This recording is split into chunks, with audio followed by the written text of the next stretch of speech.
Hello everyone, welcome back to YouTube channel Fashion Design with Pradut. If you are new to my channel, then subscribe to my channel and press the bell icon. তাহলে যখনই এই সম্পর্কিত কোনো video upload হবে সবার প্রথমে তোমার কাছে পৌঁছাবে। বেশ কিছু দিন ধরে বা বেশ কিছু মাস আগের থেকে আমার কাছে কন্টিনিউয়াসলি কমেন্টে অথবা ইনস্টাগ্রাম ফেসবুকে অনেকে মেসেজ করছে যে দাদা আইটিআই ড্রেস মেকিং কোর্সের উপরে একটি বাংলাতে ফুল ইনফরমেশন ভিডিও বানাও। তো আজকে আমি তোমাদের সঙ্গে আলোচনা করবো আইটিআই ড্রেস মেকিং কোর্সের উপরে। আইটিআই ড্রেস মেকিং কোর্স কী ধরনের এখানে ফি স্ট্রাকচার আছে, কোন ধরনের কলেজে তোমরা অ্যাডমিশন নিতে পারবে, এই ধরনের কোর্সে ভর্তি হওয়ার জন্য এজ লিমিট কতটা প্রয়োজন এবং আরও যত বেসিক ক্রাইটেরিয়া আছে আইটিআই ড্রেস মেকিং কোর্সের উপরে সমস্ত কিছু তোমাদের সঙ্গে ডিটেলসে আমি আলোচনা করব।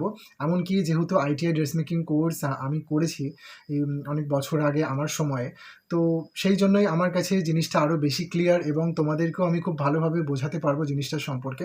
তাই এই বিষয়ে যদি পুরোটুকু এবং সমস্ত বিষয় তোমরা জানতে চাও অবশ্যই ভিডিওর সাথে থাকো। তো চলো ভিডিও শুরু করা যাক।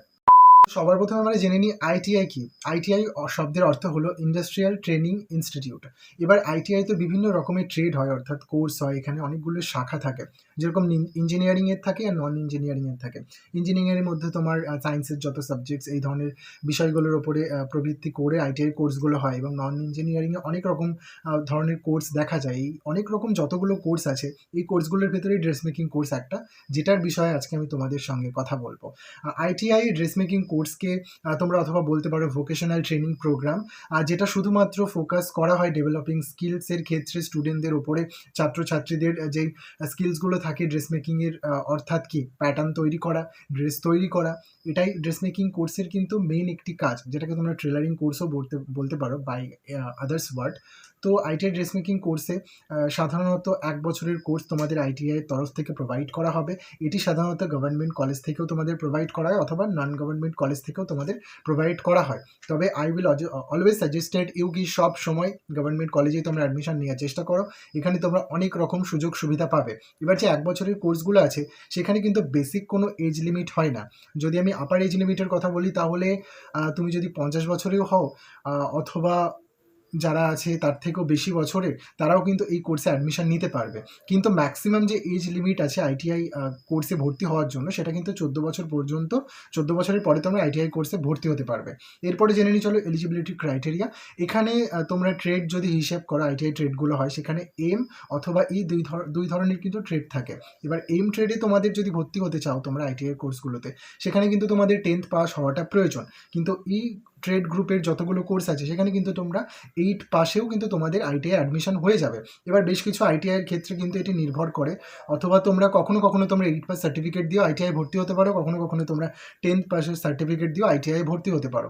এবার চলো পরে আমরা নেক্সটে জেনে নিই আইটিআই কোর্সে ভর্তি হওয়ার জন্য তোমরা কোথার থেকে আইটিআই সম্পর্কে যোগাযোগ করতে পারবে। বেসিক্যালি এটা খুবই এখন ইজি। এখন আমাদের প্রত্যেকের মোবাইলে প্রত্যেকের হাতেই কিন্তু ফোন থাকে। এবার আমরা ফোনের মাধ্যমে কিন্তু জেনে নিতে পারি কোথায় আইটিআই কলেজগুলো পাওয়া যায়, এবং আইটিআই কলেজগুলো তোমরা কী করে সার্চ করবে সেটা আমি ভিডিওর শেষের দিকে বলছি, এবং ভিডিওর অনেক কিছু আলোচনা করার আছে এই ভিডিওতে। চলো এবার আমরা জেনে নিই আইটিআই অ্যাডমিশন প্রসেস কী। বেসিক্যালি যদি আমরা ওয়েস্ট বেঙ্গলের কথা বলি, পশ্চিমবঙ্গের কথা বলি, এখানে কিন্তু মেরিট বেসিক আইটিআইয়ের কিন্তু অ্যাডমিশন হয়। তোমার যে লাস্ট কোয়ালিফিকেশান, ধরো তুমি মাধ্যমিক পাশের সার্টিফিকেট দিয়ে আইটিআই অ্যাপ্লাই করছো, সেখানে তোমার কিন্তু মাধ্যমিক পাশের যেই তোমার নাম্বারটা থাকবে সেই নাম্বার অনুযায়ী কিন্তু তোমাদের আইটিআই সিলেকশনটা হবে। আপাতত কিন্তু ওয়েস্ট বেঙ্গলে আইটিআই কোনো এক্সামিনেশন হয় না। এবার বলে দিই চলো আইটিআই যে লাস্ট ডেট আছে তোমার অ্যাডমিশন নেওয়ার জন্য, সেই ডেটটা কবে, সেটা হলো 2025-এ যদি আমরা দেখি তাহলে কিন্তু এই মাসটা অর্থাৎ মে মাসটাই কিন্তু আইটিআই তোমার লাস্ট ডেট থাকছে ফর্ম ফিল আপ করার জন্য। এবার যদি আইটিআই আমরা ফর্ম ফিল আপের স্টার্টিং ডেটস কবে আমরা দেখি, সেটা হলো মার্চে কিন্তু আইটিআই মোটামুটি ফর্ম ফিল আপ শুরু হয়ে যায়। আর এখন কিন্তু তোমাদের লাস্ট ডেট চলছে, এই মাসটা তোমরা ফর্ম ফিল আপ করতে পারবে, এবং তোমাদের কিন্তু জুন জুলাই এই যে মাসগুলো আছে তোমার রেজিস্ট্রেশন, তোমাদের application fill up, final counselling সব কিছু কিন্তু তোমাদের জুন জুলাইয়ের মধ্যে কমপ্লিট হয়ে যাবে। তাই যারা আইটিআই ড্রেস মেকিং কোর্সে ভর্তি হতে চাও অবশ্যই কিন্তু তোমাদের নিয়ার যে আইটিআই কলেজগুলো আছে সেখানে কিন্তু এই মাসের মধ্যে অ্যাপ্লাইটা করে দাও। এরপরে আমরা জেনে নিই ফর্ম ফিল আপের ব্যাপারে তোমাদের কী করতে হবে। খুবই বেসিক একটা জিনিস, তোমরা যদি নিজেরা ফোন থেকে করতে পারো ইউটিউব দেখে তাহলে তো অবশ্যই ভালো। তোমরা যদি কমেন্ট করো কী করে ফর্ম ফিল আপ করতে হয়, আমি অবশ্যই চেষ্টা করব একটি ফর্ম ফিল আপের ভিডিও আনার। তবে তোমরা যে কোনো কম্পিউটার সেন্টারে যেতে পারো অনলাইন, সেখানে গিয়ে তোমাদের বেসিক ডিটেলস লাগবে, যেরকম তোমাদের মাধ্যমিকের মার্কশিট লাগবে, যেটা তোমাদের লাস্ট কোয়ালিফিকেশান যে 8 পাস, তার 8 পাসের সার্টিফিকেটটা লাগবে, অথবা তোমাদের যেই কালার পাসপোর্ট সাইজের যেই ফটোগুলো আছে সেই ফটো লাগবে, আধার কার্ড লাগবে, খুব নর্মাল বেসিক ডিটেলসগুলো তোমাদের দিতে হবে যদি তোমরা অনলাইন ক্যাফেতে ফিল আপ করতে যাও, অথবা তোমরা মোবাইলের মাধ্যমে registration documents fill up and payment সব কিছু কিন্তু তোমরা নিজের মোবাইলের মাধ্যমে করে নিতে পারবে। এরপরে চলো জেনে নিই কীভাবে তোমরা আইটিআইয়ের ফর্ম ফিল আপগুলো করতে পারবে এবং আইটিআই সম্পর্কে জানতে পারবে। যদি আইটিআই সম্পর্কে অ্যাকচুয়াল ওয়েস্ট বেঙ্গল যেই গভর্নমেন্টের যে আইটিআইটা সেটার সম্পর্কে যদি তোমরা ডিটেলসে জানতে চাও, তাহলে কিন্তু তোমরা একটি ওয়েবসাইটে চেক করতে পারো। ওয়েবসাইটটার নাম আমি বলে দিচ্ছি তোমাদের, সবগুলোই কিন্তু স্মল লেটারে হবে scvtwb.in। এই যে ওয়েবসাইটটা আছে তোমরা কিন্তু এই ওয়েবসাইটটা সার্চ করে তোমরা আইটিআই সম্পর্কে আরও ডিটেলসে জানতে পারো, যেটা গভর্নমেন্ট পোর্টাল আছে। এরপরে চলো জেনে নিই ফি স্ট্রাকচার। আইটিআই ফিস খুবই ন্যূনতম হয়, যেখানে সমস্ত আপার ক্লাস, মিডিল ক্লাস, সমস্ত রকমের মানুষেরা কিন্তু এখানে ভর্তি হতে পারে, এবং এসসি এসটি যারা ওবিসি আছে তাদের একটি বিশেষ ছাড় কিন্তু গভর্নমেন্টের এই কোর্সগুলিতে দেওয়া হয়, সেটা তোমরা কলেজের ডিটেলসভাবে জানতে পারবে। চলো এবার বেসিক একটা অ্যাপ্রক্সিমেটলি আমরা জেনে নিই ফি স্ট্রাকচারটা কী আছে। তো ফার্স্ট 6 মান্থ তোমাদের 180 টাকা করে কিন্তু পেমেন্ট দিতে হবে প্রথম 6 মাস। তারপরে তোমাদের যে অ্যাডমিশন ফিস হয় ভর্তির সময় তোমাদের 100 টাকা দিতে হবে, রেজিস্ট্রেশন ফিস তোমাদের 30 টাকা দিতে হবে, এবং আরেকটা রেজিস্ট্রেশন ফিস তোমাদের থাকে যারা কন্যাশ্রী অ্যাপ্লিকেশনস ক্যান্ডিডেটস হয় তাদেরকে কিন্তু 15 টাকা দিতে হবে। তো দেখতেই পাচ্ছ খুবই অল্প কিন্তু টাকা তোমাদের আইটিআইয়ের পড়ার জন্য কিন্তু তোমাদের খরচ হয়। এরপরে তোমাদের আইটিআইয়ের যেই কশনস যে মানিটা তোমাদের কি বলবো, নিরাপত্তা বা সতর্কতা যেই ধরনের প্রত্যেকটা একটা ইনস্টিটিউটের থাকে, একটা ধার্য করা থাকে, সেখানে তোমাদের 100 টাকা দিতে হবে। তো এগুলো যতগুলো তোমাদের টাকা আছে সেটা কিন্তু সব ওয়ান টাইম তোমাদের দিতে হয়। এছাড়াও কলেজে যে ছোটোখাটো প্রোগ্রামগুলো হয় সেগুলো নিয়ে আমি আলোচনা করছি না, তো that is depends on colleges, ওটা কলেজের উপরে নির্ভর করছে। তো চলো এবার আমরা জেনে নিই আইটিআই কোর্স করতে গেলে তোমাদের কী কী সিলেবাস থাকবে এই ড্রেস মেকিং কোর্সের ওপরে। প্রধানত আমি যেই কোর্সগুলো আমার যখন কোর্সটা করেছিলাম সেই টাইমে আমার যে সিলেবাসগুলো ছিল সেখানে তোমাদের প্রথমে আমার ছিল যত রকমের স্টিচেসগুলো থাকে, তোমাদের হাতের যে হ্যান্ড সেলাইগুলো থাকে সেগুলো আমি শিখেছি। হেরিনবোন থেকে, ফিশবোন থেকে শুরু করে, ফ্রেঞ্চ নট থেকে শুরু করে, রানিং স্টিচ, ক্যাথা, মানে সব রকমের স্টিচগুলো শেখানো হয়েছে। ছোটো ছোটো রুমালে আমরা তখন ফাইলসগুলো তৈরি করেছিলাম। এছাড়াও তোমাদের কালার সম্পর্কে শেখানো হবে, colour theory, basic, primary, secondary, tertiary, বিভিন্ন ধরনের কালার সম্পর্কে তোমাদের পড়ানো হবে। অবশ্যই তোমাদের কিন্তু মেশিনের সম্পর্কে একটি ধারণা দেওয়া হবে, কী করে মেশিনস চালাতে হয়, কী করে কিন্তু প্যাটার্নস তৈরি করতে হয়, কী করে তোমরা ধরো তুমি এই শার্টটা বানাবে যেটা আমি পরে আছি, এই শার্টটা তুমি কী করে বানাবে, প্রপার মেজারমেন্ট নিয়ে, প্রপার প্যাটার্ন, মানে একটি কাগজের ওপরে তোমাকে এই শার্টটার মেজারমেন্ট প্রথমে কেটে নিতে হবে, দেন পরে you put this measurement on the garments, তোমাদের সেটাকে ফ্যাব্রিকের উপরে পুট করতে হবে এবং সেটি ফ্যাব্রিক কাটিং করার পরে তোমাদের কিন্তু সুইং করতে হবে। তো এই যে পুরো প্রসেসটা তোমাদের ডিজাইনিং করার থেকে শুরু করে শেষ পর্যন্ত তোমাদের কিন্তু আইটিআই ড্রেস মেকিং কোর্সে শেখানো হয়। এখানে কিন্তু একটি কনফিউশনের একটি ব্যাপার আছে, যে অনেকে বলে ড্রেস মেকিং কোর্স আর ফ্যাশন ডিজাইনিং। যারা ফ্যাশন ডিজাইনিং পড়তে চাও আর ড্রেস মেকিং কোর্স যারা করতে চাও, দুটোর মধ্যে কিন্তু একটু ডিফারেন্স আছে। অনেকে ফ্যাশন ডিজাইনিংয়ে ইচ্ছা পড়ার, কিন্তু তারা কিন্তু ড্রেস মেকিং কোর্সে অ্যাডমিশন নিয়ে নেয়।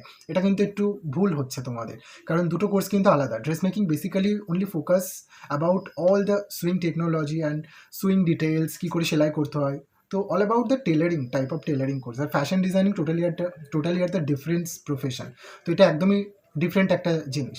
তো এই দুটোর ওপরে আমি অন্য একদিন আলোচনা করবো, কারণ এটি একটি লম্বা টপিক হয়ে যাবে না হলে। তো এইটুকুই তোমরা আপাতত জেনে রাখো। দেন আমরা পরে জেনে নিই যে আইটিআই কিন্তু ভর্তি হওয়ার পর বা ভর্তি হওয়ার আগে কিন্তু একটি কোটা সিস্টেম থাকে আমাদের গভর্নমেন্ট আইটিআইয়ের ক্ষেত্রে। আইটিআই কিন্তু ভর্তি হতে গেলে 3-4 রকমের কোটা থাকে, যেগুলো তোমাদের কলেজে গিয়ে তোমরা জানতে পারো, অথবা তোমরা অনলাইনের মাধ্যমে জানতে পারো। আমি বেশ কিছু সিম্পলিভাবে তোমাদের বুঝিয়ে দিই। যেরকম 50% এখানে টোটাল যে সিটস থাকে রিজার্ভ করা হয়, সেটা হলো ডিস্ট্রিক্ট কোটা থাকে। মানে ডিস্ট্রিক্টের যারা স্টুডেন্ট আছে, তুমি যদি নিজের ডিস্ট্রিক্টের মধ্যে অ্যাডমিশন নিতে চাও এবং তুমি যদি সিলেকশন হয়ে যাও, তাহলে কিন্তু অন্য ডিস্ট্রিক্টের কেউ যদি তোমার ডিস্ট্রিক্টের কোনো কলেজে অ্যাডমিশন নিতে চায়, সবার আগে কিন্তু তোমাকে দেওয়া হবে। এটা হলো ডিস্ট্রিক্ট কোটা বলে এগুলোকে, যেটা 50% ওভারঅল প্রত্যেকটা ডিস্ট্রিক্টেই ওয়েস্ট বেঙ্গলের আইটিআই কলেজগুলোতে আছে। দেন তারপরে থাকে 20% সিটস রিজার্ভ, যেটা থাকে সেটা হলো আইএমসি, মানে ইনস্টিটিউট ম্যানেজমেন্ট কমিটি। এটা হলো ইনস্টিটিউটের নিজস্ব কোটা থাকে, যারা তাদের নিজস্ব কোটার মাধ্যমে, সেগুলো আলাদা আলাদা কোনো ইনস্টিটিউটের ফিস, তোমাদের একটু ফিস দিয়ে, অনেকে সিট পেলো না, অনেকে তারা কিছুটা ফিস দিয়ে হয়তো ইনস্টিটিউটের কোটার মাধ্যমে তারা অ্যাডমিশন নিতে পারে কিছু বেসিক ডিটেলস দিয়ে। তো এটা ইনস্টিটিউটের কোটা।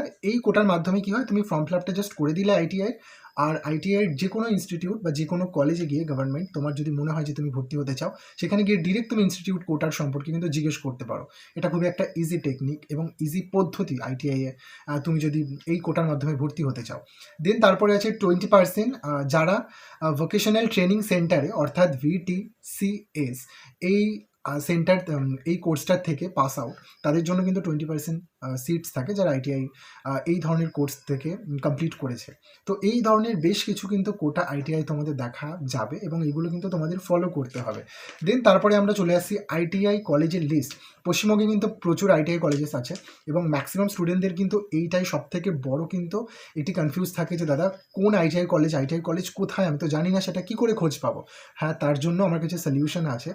তো তোমরা ওপরে স্ক্রিনে দেখতে পারবে, আমি তোমাদের তাও একবার বলে দিচ্ছি। তোমরা কি করে সার্চ করতে পারবে আইটিআই কলেজের ব্যাপারে। www.pbssd.government অর্থাৎ gov.in, এগুলো সবই কিন্তু স্মল লেটারে তোমরা লিখবে, লিখে গুগলে কিন্তু গিয়ে এটা যদি তোমরা সার্চ করো, পুরো আইটিআই কলেজের যত লিস্ট আছে ওয়েস্ট বেঙ্গলের সেগুলো কিন্তু তোমরা পেয়ে যাবে। অনেক সময় লিস্টে দেখা যায়, ধরো তুমি নদিয়ার কোনো কলেজের লিস্ট দেখতে চাইছো, নদিয়াতে ধরো তোমার 10টা আইটিআই কলেজ আছে অথবা 3-4টে কলেজ আছে, সেখানে তোমাকে একটা দেখাচ্ছে। তো তুমি গুগলে একটু ভালো করে সার্চ করবে, তুমি পেয়ে যাবে, এতে কোনো অসুবিধা নেই। তো প্রত্যেকটা ডিস্ট্রিক্টে কিন্তু প্রচুর ধরনের কোর্স থাকে, আলাদা আলাদা তাদের নিজস্ব মতন করে। এবং আপাতত ড্রেস মেকিংয়ের ওপরেও কিন্তু অলরেডি অ্যাপ্লিকেশন ফর্ম চালু হয়ে গেছে। এবং আইটিআই কলেজ কিন্তু পশ্চিমবঙ্গের বিভিন্ন জায়গায় ছড়িয়ে ছিটিয়ে আছে। ভালো আইটিআই কলেজগুলো একটু হাইলাইটেড, আর যেগুলো হাইলাইটেড না সেগুলো সম্পর্কেও কিন্তু তুমি জেনে যাবে ওয়েবসাইটগুলোতে। দেন তারপরে আসি আইটিআই কোর্স করার পরে কী ধরনের জব অপরচুনিটিস তোমার কাছে আসবে। আইটিআই কোর্স করার পরে বেসিক্যালি তুমি ইন্ডাস্ট্রিতে, ফ্যাশন ইন্ডাস্ট্রিতে, গার্মেন্ট ইন্ডাস্ট্রিতে কিন্তু তুমি যে মিলসগুলো থাকে, যেখানে কনস্ট্রাকশনস, যেখানে কাজগুলো হয়, সেখানে কিন্তু তুমি জব করতে পারবে। টেক্সটাইল মিলসগুলোতে তুমি জব করতে পারবে। কোনো ডিজাইনার বুটিকে তুমি অ্যাজ এ অ্যাসিস্ট্যান্ট হিসেবে জব করতে পারবে। এই ধরনের কিন্তু জব তুমি পেয়ে যাবে। আমাদের সময় কিন্তু আফটার আইটিআই কোর্স কিন্তু আমাদের প্লেসমেন্ট দিয়েছিল। সেটা আলাদা বিষয় যে আমি হায়ার স্টাডিজের জন্য তখন আমি প্লেসমেন্টে যাইনি, ইন্টারভিউগুলো দিইনি। কিন্তু তোমাদের কিন্তু আইটিআই কোর্স করার পরে যদি কলেজ মোটামুটি একটু ভালো রেপুটেশন থাকে এবং যদি কলেজের প্লেসমেন্ট ডিটেলসটা ভালো থাকে, তাহলে কিন্তু তোমরা প্লেসমেন্ট পাবে এবং বিভিন্ন রকম জব অপরচুনিটিস কিন্তু তোমাদের জন্য খোলা থাকবে। তো আজকের ভিডিওতে এইটুকুই। আইটিআই ড্রেস মেকিং কোর্সের ব্যাপারে যদি তোমাদের আরও কিছু জানতে হয়, অবশ্যই আমার কাছে কমেন্ট বক্সে কমেন্ট করতে পারো। And if you talk to me directly then obviously message me my Instagram ID, সেখানে কিন্তু সরাসরি তোমরা আমার সাথে কথা বলতে পারবে। Not only Instagram, I also mention my Facebook ID link in the description box, সেখান থেকেও কিন্তু তোমরা আমার সঙ্গে ডিরেক্টলি কন্ট্যাক্ট করতে পারবে। তো আজকের ভিডিওতে এইটুকুই, আবার দেখা হচ্ছে অন্য কোনো ভিডিওতে। ভালো থাকবে, সুস্থ থাকবে, বাই।